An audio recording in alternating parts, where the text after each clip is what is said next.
Judas Iscariotes, o homem que rejeitou a Cristo.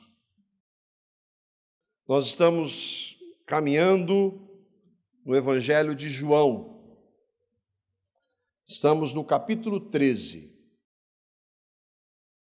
E é sempre bom lembrarmos, faltam algumas horas para a cruz. Algumas horas para aquela obra que o Senhor fez e que nos deu, a mim e a você que cremos, uma nova vida. Faltam algumas horas para o Senhor Jesus concretizar o que Ele veio fazer: salvar pecadores. Jesus está a sós com os 12, que Ele mesmo chamou. Ele andou 3 anos com aqueles homens, todo dia. É claro que em um momento Ele os envia para levarem e pregarem, mas é por pouco tempo. Jesus andou com aqueles homens o conheciam. Eles viram o que Ele fez, eles ouviram o que Ele ensinou. E aqui Ele está na última ceia. É a última ceia com os seus neste mundo. É a última ceia com Judas. Mas com os outros 11 é a última ceia aqui. Porque um dia vai haver uma grande ceia. No último estudo, nós vimos Deus lavando os pés de pecadores. Inconcebível para nós que sempre quisemos ser Deus. Nós sempre quisemos fazer o caminho oposto do Deus que nos salvou. Deus lava os pés, inclusive de Judas. Eu dei esse nome à mensagem porque o texto vai falar dele algumas vezes. Nós já vimos um pouco na semana passada, o Parolim falou aqui que todos nós somos Jacó. Todos nós somos Judas. Se não somos mais, não foi porque nós decidimos que não seríamos, mas foi por causa de Cristo e do Evangelho. O que é triste é que a realidade de Judas se aplica a muitos que hoje estão na igreja. Por que eu falo entre aspas? Porque na igreja, o corpo de Cristo, não há ímpios.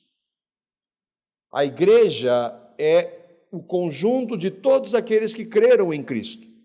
Agora, onde a igreja se reúne, aqui, por exemplo, e eu gostaria muito que isso não fosse verdade, mas eu não sei se é.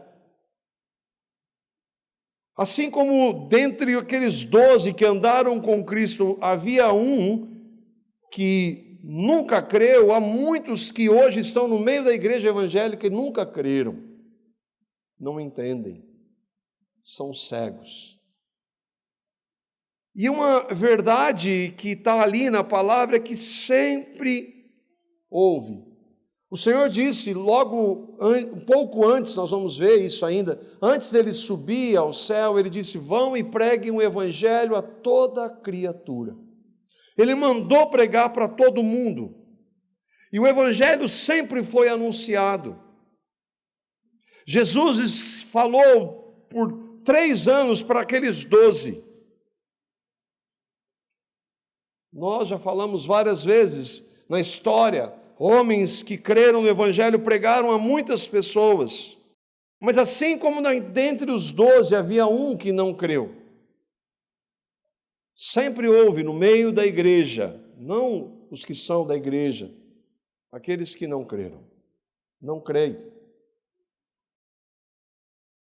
Os que eram de Cristo entre os 12 creram em Cristo. E nós vamos ver por que eles creram. Jesus vai dizer. Os que são de Cristo aqui e em qualquer reunião de cristãos no mundo que está acontecendo agora, aqui no nosso país, por exemplo, também vão crer. Os que são dele vão crer. Mas sempre houve aqueles que estão no meio, que professam, que se parecem, que falam igual, mas assim como Judas, jamais crerão. E eu espero, de verdade, que você que está aqui, não seja um deles. Jesus começa falando disso, João capítulo 13. E hoje nós vamos caminhar nos versos 18 a 30. Vamos ler, como de praxe, o texto todo e depois vamos andar verso a verso, procurando entender o que a palavra tem a nos dizer. João capítulo 13, versos 18 a 30 diz: Não estou me referindo a todos vocês, conheço os que escolhi. Mas isso acontece para que se cumpra a Escritura. Aquele que partilhava do meu pão voltou-se contra mim. Jesus então menciona o cumprimento desse texto do Antigo Testamento que estava acontecendo naquela hora. Estou lhes dizendo antes que aconteça, a fim de que, quando acontecer, vocês creiam que eu sou. Eu lhes garanto, quem receber aquele que eu enviar estará me recebendo. E quem me recebe, recebe aquele que me enviou. Depois de dizer isso, Jesus perturbou-se em espírito e declarou: Digo-lhes que certamente um de vocês me trairá. Seus discípulos olharam uns para os outros, sem saber a quem ele se referia. Um deles, o discípulo a quem Jesus amava, estava reclinado ao lado dele. Simão Pedro fez sinais para esse discípulo, como a dizer: pergunte-lhe a quem ele está se referindo. Inclinando-se para Jesus, perguntou-lhe: Senhor, quem é? Respondeu Jesus: aquele a quem eu der este pedaço de pão molhado no prato. Então, molhando o pedaço de pão, deu a Judas Iscariotes, filho de Simão. Tão logo Judas comeu o pão, Satanás entrou nele. O que você está para fazer, faça depressa, disse-lhe Jesus. Mas ninguém à mesa entendeu porque Jesus lhe disse isso. Visto que Judas era o encarregado do dinheiro, alguns pensaram que Jesus estava lhe dizendo que comprasse o necessário para a festa ou que desse algo aos pobres. Assim que comeu o pão, Judas saiu e era noite. É sempre bom lembrar e nós nos localizarmos. O João que está escrevendo isso, o Evangelho de João, o apóstolo João, ele está escrevendo isso décadas depois, pelo menos 40 anos depois. Ele estava nessa reunião, ele está nesta hora aqui. E ele, movido pelo Espírito Santo, como Pedro diz que homens santos, movidos pelo Espírito Santo, falaram da parte de Deus, então o que João está escrevendo é a palavra de Deus, é o Espírito Santo de Deus falando, está lembrando do que aconteceu naquele dia. E ele está relatando para que, por exemplo, eu e vocês hoje, 2000 anos depois, soubéssemos o que aconteceu. Verso 18, Jesus diz: não estou me referindo a todos vocês. Eu conheço os que eu escolhi. Um vai me trair, eu não estou falando de todos. Um nunca teve nada comigo, eu não estou falando de todos. Porque eu sei aqueles que eu escolhi.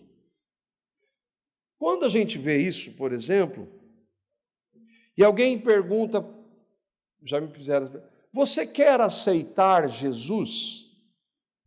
eu não posso aceitar Jesus. Eu não tenho condição de aceitar Jesus. Porque aceitar pressupõe o quê? Tem uma oferta aqui. Você quer ou não? Então quem faz a escolha? Eu. Mas Jesus está dizendo, e eu espero que você tenha visto isso em todo o Evangelho de João, que a escolha é dele. Sempre foi dele. Não só no Evangelho de João. É que o Evangelho de João exalta mais a soberania de Deus. E uma das verdades que muitos crentes não entendem, e alguns crentes insensatos se opõem, é essa verdade da escolha ou da eleição de Deus. Ela é uma eleição soberana. Soberana quer dizer que Deus faz aquilo que Ele quer fazer, independentemente do homem. Não está condicionado a nada. Não está condicionado a nenhuma resposta boa do homem, porque o homem não pode responder com qualquer bondade. Essa verdade, eu falei isso no último domingo, essa verdade da escolha do Senhor, ela está em todo o Evangelho. Jesus está dizendo, eu não estou me referindo a todos vocês. Eu conheço os que eu escolhi. E o conhecer, a gente já falou algumas vezes. O que é o verbo conhecer? O verbo conhecer não é saber a respeito. O verbo conhecer é conhecer relacionalmente. Tanto que o verbo que é usado para o relacionamento sexual do marido e da mulher, na Bíblia, muitas vezes é o quê? Conhecer. Então Jesus, eu conheço os meus. O Senhor Jesus está reafirmando o que ele disse, por exemplo, Mateus 22, 14, na parábola das bodas. Mateus capítulo 22, verso 14. Quando tem aquela das bodas do Cordeiro, chama todo mundo. Chama todo mundo. Ele mandou chamar todo mundo. Mas olha o que ele mesmo diz. E nós vimos de quem é a escolha. Porque muitos são chamados, mas poucos escolhidos. Eu escolhi. Mas nós vimos lá que Jesus chamou os 12, não chamou? Sim. Nós vamos ver o texto de Mateus 10, versos 1 a 7, descreve quando ele chama os 12. O nome de cada um deles está lá. Chamou eles para serem seus apóstolos. Ele chamou 12, mas escolhidos eram 11. Mas isso não é justo, muitos vão dizer. E aí, a pergunta é, justo com base no quê? Quando você diz que não é justo, em que você se baseia? Essa é uma pergunta que você precisa responder. Quando você diz que Deus escolhe os seus e você diz isso não é justo, qual é a base para eu e você questionarmos o que a palavra de Deus diz? A pergunta é, há pessoas que naturalmente buscam a Deus? Sim ou não? Há pessoas que buscam a Deus naturalmente? Não. Não há nenhuma. Não há ninguém que busque a Deus. Nenhum só. Nenhum só, não é quando Paulo escreveu, nenhum só naquela época, nenhum só hoje, nenhum só 5.000 anos atrás. Não há ninguém que busque a Deus. Então não é justo, mas espera aí, tem alguém buscando a Deus e que ele não escolheu? Tem alguém buscando a Deus? Não. Tem alguém que ama a Deus, que ama a Deus, nasce amando a Deus? Tem? Não. Irmãos, irmãos, nós precisamos entender isso. O mundo odeia o Deus da Bíblia. As pessoas falam de Deus, falam de Jesus, mas não é o Deus da Bíblia. O Deus da Bíblia elas odeiam. Elas não dizem, mas elas odeiam. Quem não está dentre os eleitos odeia a Deus. Não há ninguém que naturalmente busque, não há ninguém que naturalmente o ame. Há pessoas inocentes, há algum inocente que Deus não escolheu, mas ele é inocente. Há alguém inocente? Não há ninguém inocente, não há ninguém que busque a Deus. Todos nós odiávamos a Deus e a sua palavra. Então, quando você pensa, mas não é justo, com base no quê? Entende? O homem se rebelou contra Deus, o Deus que deu tudo. Ah, mas era Adão, mas se eu e você estivéssemos lá, nós faríamos exatamente a mesma coisa. Ele é o representante de nós, da nossa raça. Ele se rebelou contra Deus, ele não quer a Deus, ele se esconde de Deus, ele odeia a Deus, odeia a sua palavra. Olha o mundo agora, olha o mundo que a gente vive, odeia tudo o que é de Deus, o Deus da Bíblia, não falsos deuses, o Deus verdadeiro, o único Deus. Sendo assim, se for para falar de justiça, vamos ser justos. O que Deus deveria fazer? Condenar todo mundo. Vamos ser justos. Isso não é justo, então deixa Deus ser justo. Ele vai condenar todo mundo. O que nós que precisamos não é de justiça, mas de graça e misericórdia.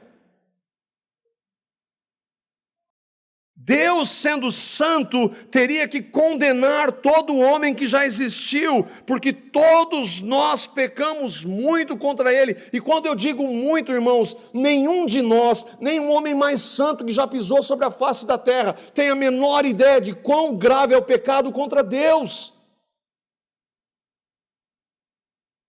E hoje há pastores negando o pecado contra Deus e chamando aquilo que não é pecado, chamando aquilo de amor.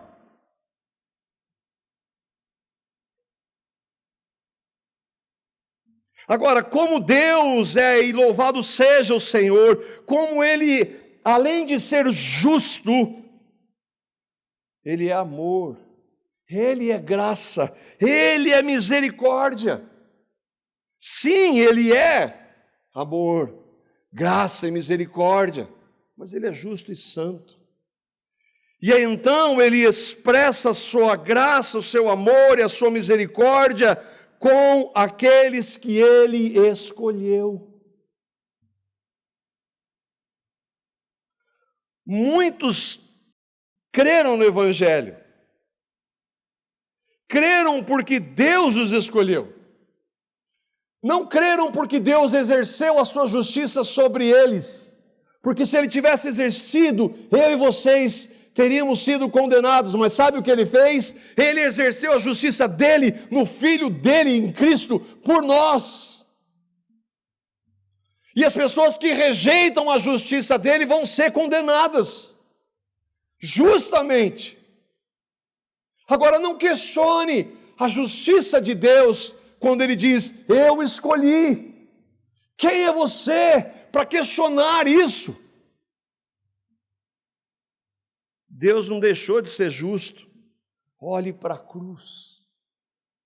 A cruz é o centro da justiça de Deus. A cruz é o centro da graça, do amor e da misericórdia de Deus. Não diga, mas isso não é justo. A Bíblia é categórica em afirmar todos os seus caminhos, os caminhos de Deus, juízos são. Deus é verdade e nele não há injustiça. Justo e reto é. Eu peguei só um texto. Ele é justo, diferentemente de nós. Não há nenhum justo entre nós, mas ele é. Não se preocupe. E como ele faz? Ele é justo. Jesus escolheu os seus. Quando? É sempre bom a gente lembrar, né? E quem lembra isso? É lógico que não é ele, é um homem. Ele foi inspirado pelo Espírito Santo. Há pastores que dizem que o que ele escreveu não foi inspirado, mas foi. Efésios capítulo 1, versos 3 a 4. Esse homem, é aquele, né? Sempre que a gente pergunta para os espirituais, né, os mais espirituais, quando você chegar no céu, você vai querer, primeiro Jesus, depois quem? O apóstolo Paulo. Quero conversar com aquele homem. Mas antes de Paulo ser Paulo, ele era Saulo. Ele amava a Deus, ele buscava a Deus. Não. Ele amava a religião, ele detestava a Deus, ele detestava os dele. Mas quando Deus, aprove a Deus em sua graça, revelar Cristo em mim, ele diz, aprove a Deus, porque não a ele não queria. Aí muda.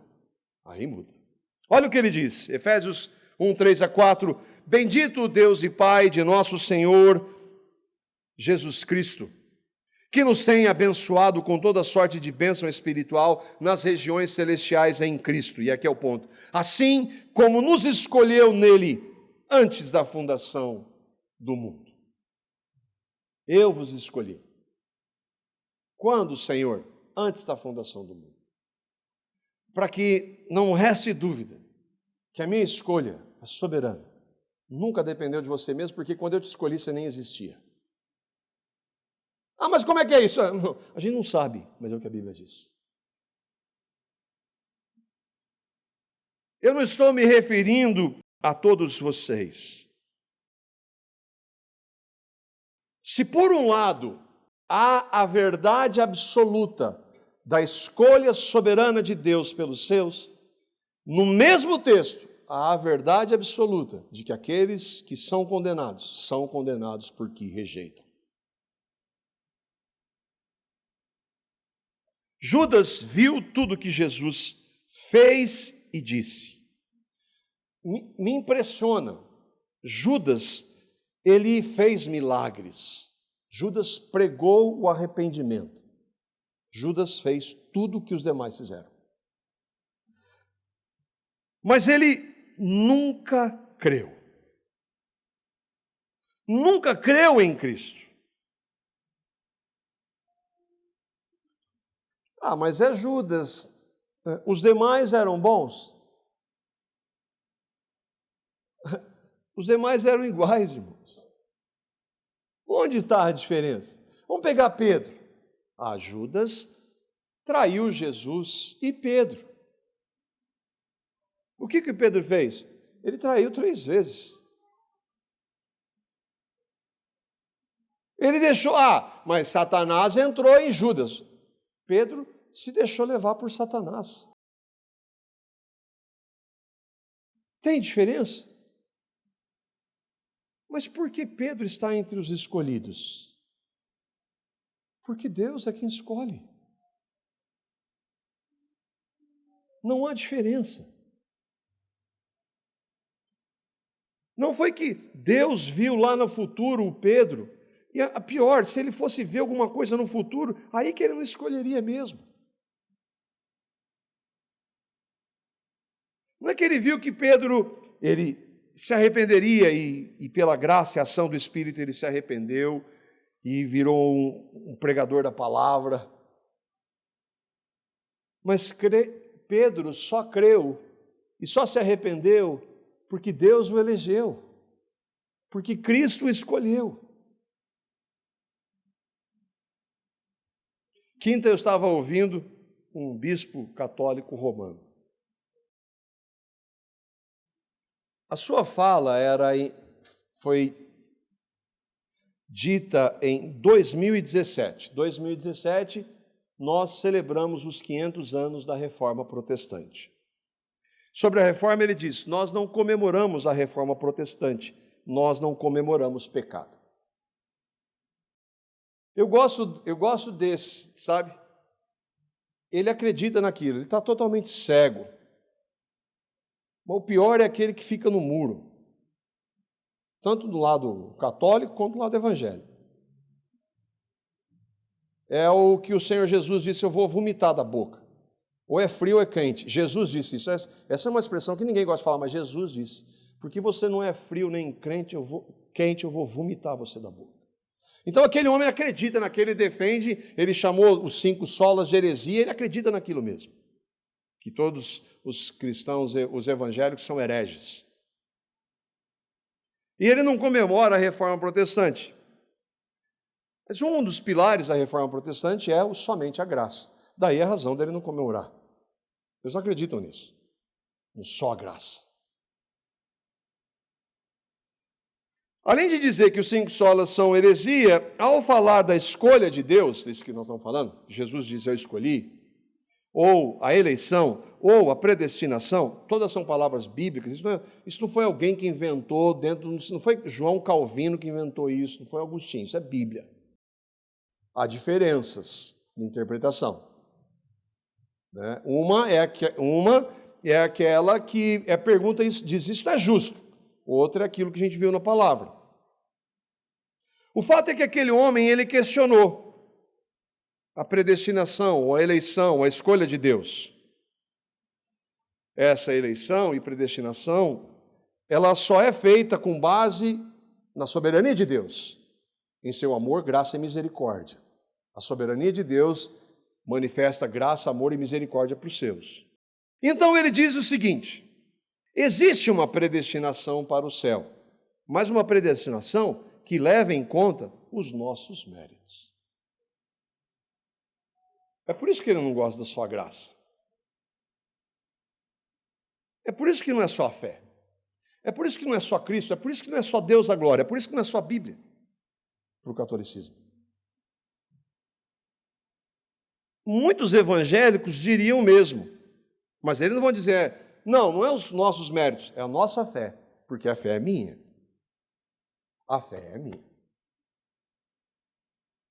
Não, mas até a fé é dada. Não, a fé é minha. Porque se eu disser que a fé é dada, eu tenho que admitir que foi uma eleição soberana de Deus. Os evangélicos, não, os méritos não, mas a fé é minha.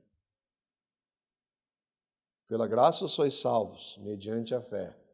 A graça já é graça, não precisa explicar. Mas isso, a fé, vem de Deus, é dom de Deus. E ele foi corajoso em dizer isso. Ele disse o que ele realmente acredita. Mas que méritos ele está falando?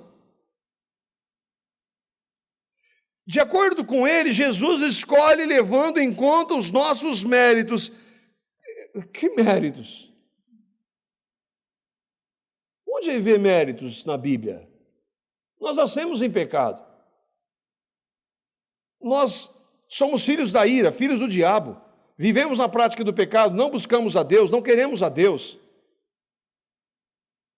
Que méritos? Que méritos sem pecadores? Se pecadores têm méritos, então a graça já não é graça. Se tem qualquer coisa, se for 99,9% de graça, 0,01% de mérito, não é graça. Mas é bonito isso. É bonito. Mas é mentira. Olha o que um outro homem diz. Esqueça o nome dele. Pela virtude humana, presta atenção, sendo o homem frágil, ela, a virtude humana, tremularia em meio à mais tênue brisa e ruiria pelo mais frágil golpe, se o Senhor não o sustentasse com a sua mão. Isso foi escrito há 500 anos, então porque tem essa linguagem mais rebuscada. O que ele está dizendo é pelos méritos humanos. Se fosse pelos méritos, qualquer coisa abala os nossos méritos.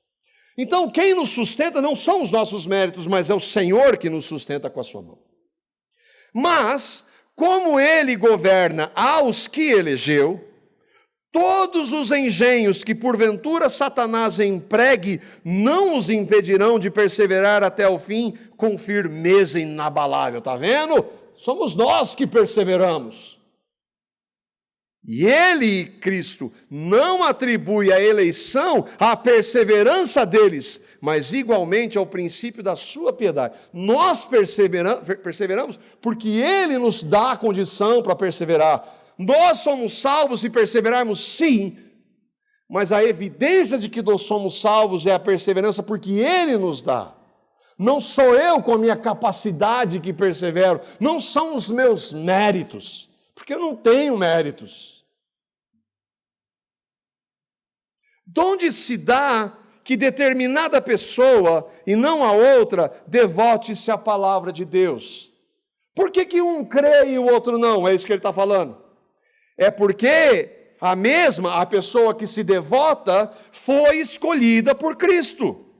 Ainda, de onde se dá que essa mesma pessoa que creu em Cristo faça progresso e continue a levar uma vida saudável e santa, senão pelo ser imutável, o propósito divino na consumação da obra que foi iniciada por sua mão? Por que essa pessoa cresce? Por que ela cresce em santidade? Por causa dela? Não, porque Cristo começou, Ele completa até o dia, não tem nada de nós nisso. Nós entramos com o nosso pecado. Essa é a nossa contribuição. Em suma, esta é a fonte da distinção entre os filhos de Deus e os incrédulos. A saber, que os primeiros, os filhos de Deus, são atraídos à salvação pelo Espírito de adoção, enquanto os últimos se apressam para a destruição, movidos por sua carne. O nome dele está aí, sem querer. Esse homem foi perfeito? Não. Era um pecador. O que ele está dizendo aqui, ele está se incluindo nisso aqui. Ele não tem mérito. Não tem mérito nenhum. Que méritos nós temos? Você creu de verdade no Evangelho?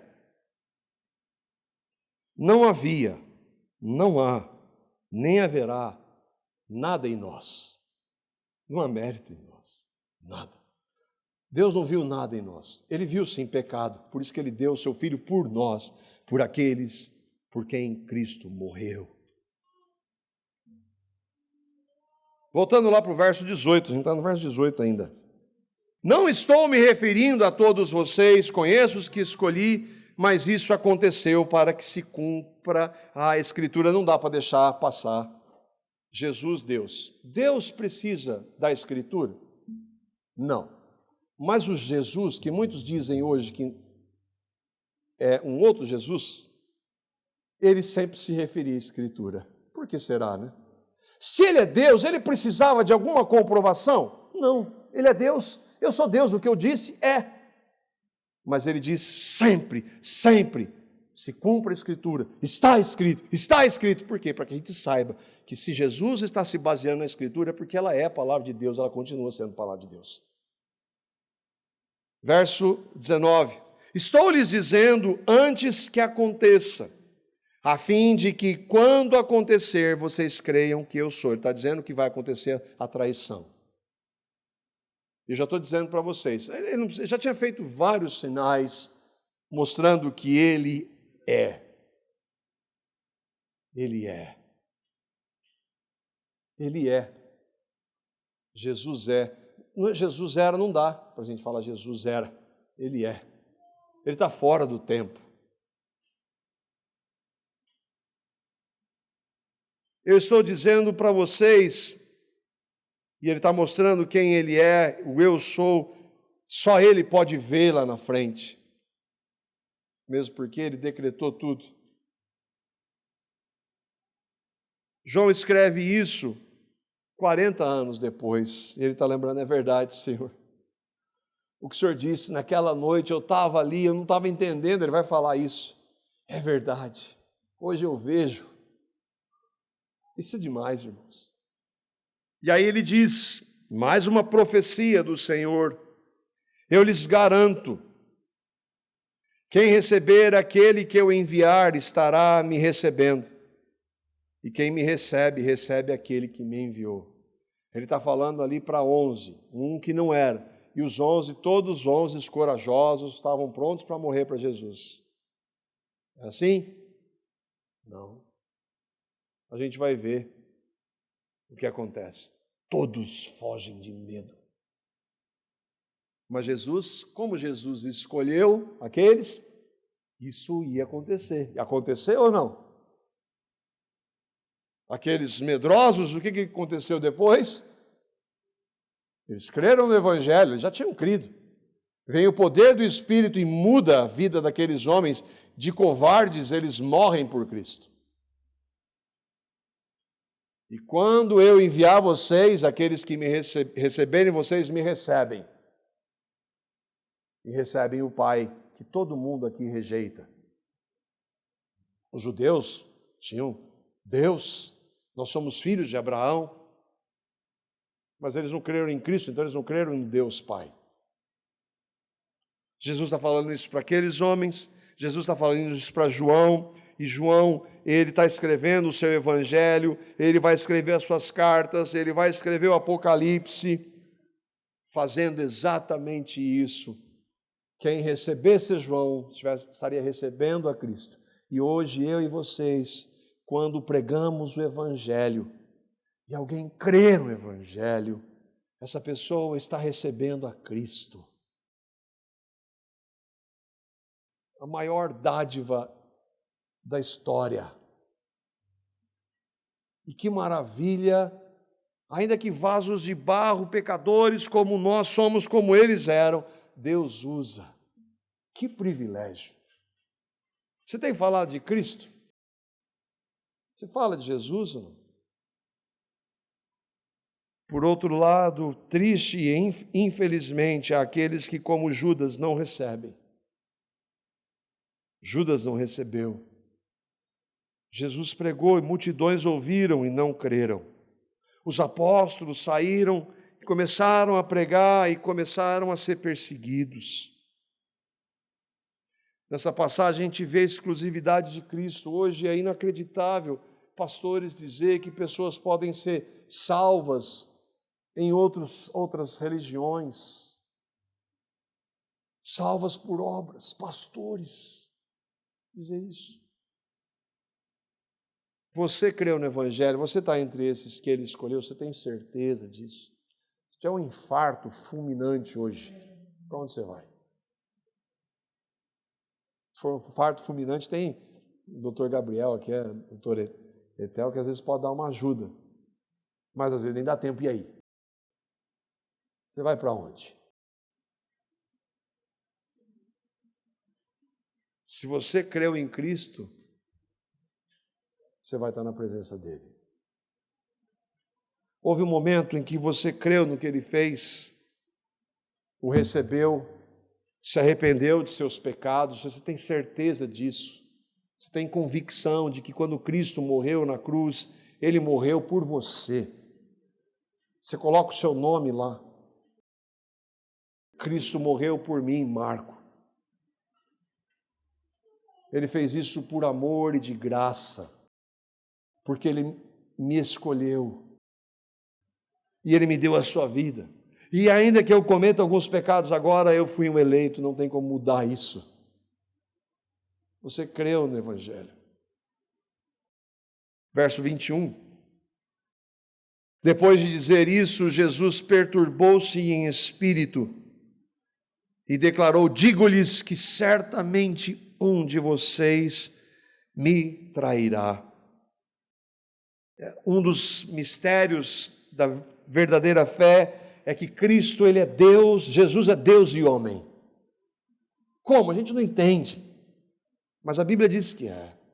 E nessa hora Ele mostra da sua humanidade, Ele perturbou-se em espírito. Aquele homem tinha sido escolhido para aquele caminho, o filho da perdição, Judas, mas o Senhor ainda se perturba. Jesus é Deus.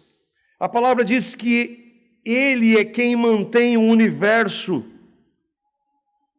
funcionando.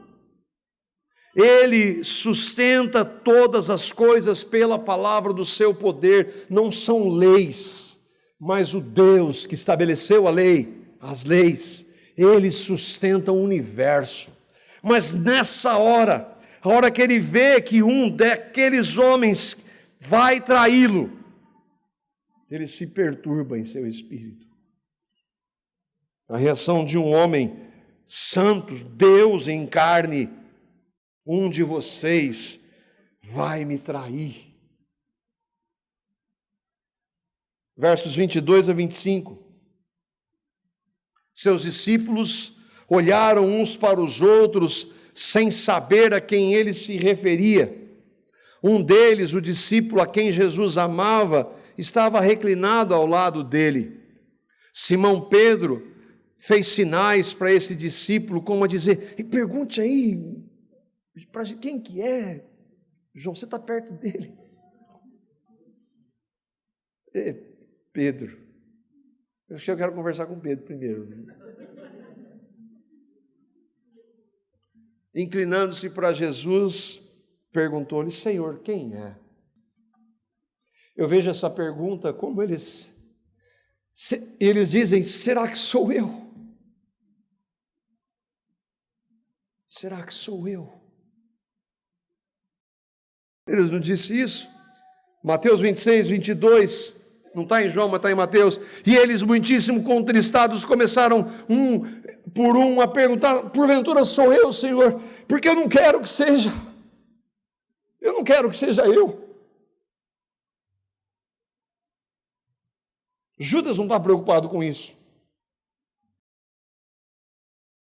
Aqueles homens não queriam estar entre os traidores, ou ser o traidor, porque apesar dos seus pecados, apresentados de maneira escancarada na Bíblia, eles amavam a Cristo. Por isso que é graça, por isso que revolta quando um líder religioso diz que nós temos qualquer mérito. Que mérito esses homens tinham?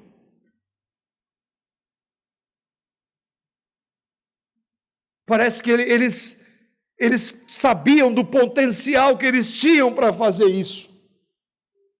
Outra coisa que impressiona é que nenhum daqueles homens sabia quem era Judas. Eles não desconfiaram. 3 anos com aquele homem, que era ladrão. Não sabiam. E aí é um princípio para nós hoje: se os apóstolos não identificaram um falso crente, nós também não conseguimos ver. Não é o nosso papel. A não ser que fique declarado, como até esse momento ficou, mas até então não. Eles sabiam que Jesus sabe de todas as coisas, por isso que eles perguntaram: Senhor, será? Sou eu? Não sou eu, não é Senhor? Não deixa ser eu, Senhor.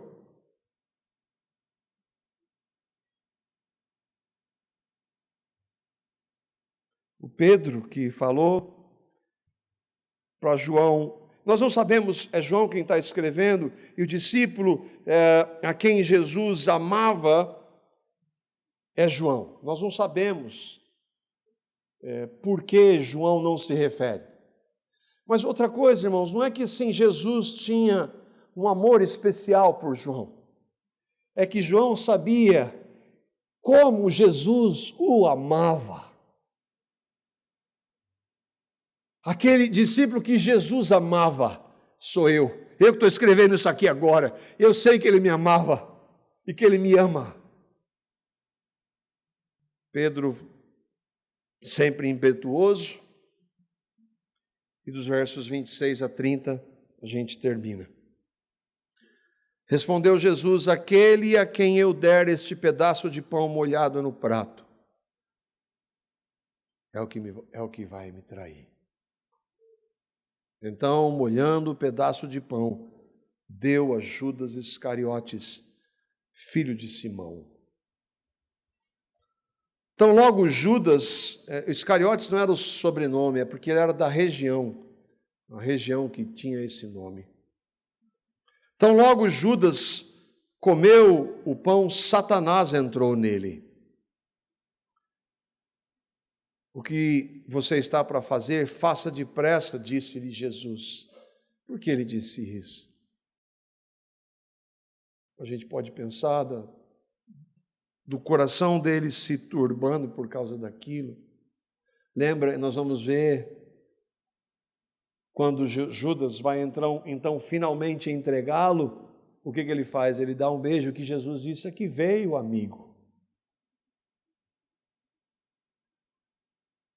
Mas ninguém à mesa entendeu o que por que Jesus lhe disse isso. João naquela hora não havia entendido, agora ele está entendendo.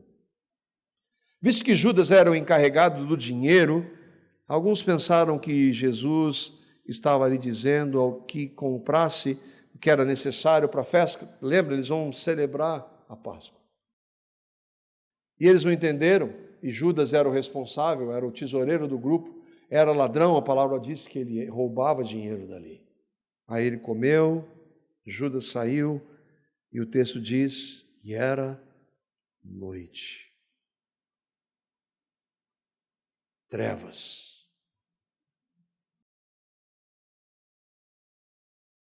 Eu destaquei aqui, Judas foi possuído por Satanás. Preste atenção. Isso foi o irmão Augusto Nicodemos que trouxe, isso me marcou. Quando Satanás entra em Judas, ele não fica estribuchando, ele não muda a voz, ele não faz nada sobrenatural. Ele simplesmente sai quieto e vai fazer o que ele tinha que fazer. Então não se engane quando você vê às vezes que Satanás, os demônios entram e faz tudo aquele auê. Não é assim. Pode fazer? Sim. Na Bíblia há casos assim. Mas não significa que vai ser tudo assim. Aquilo foi tudo pensado e maquinado, lembra? Ele já fez aquilo.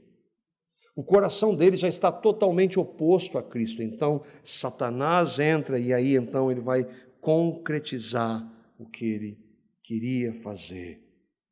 O que a gente pode aprender, irmãos, desse texto? Cristo é Senhor da sua vida? Você crê de verdade em Cristo? Ou você está no meio, você faz o que todo mundo faz, mas aquilo não muda nada. Judas era assim.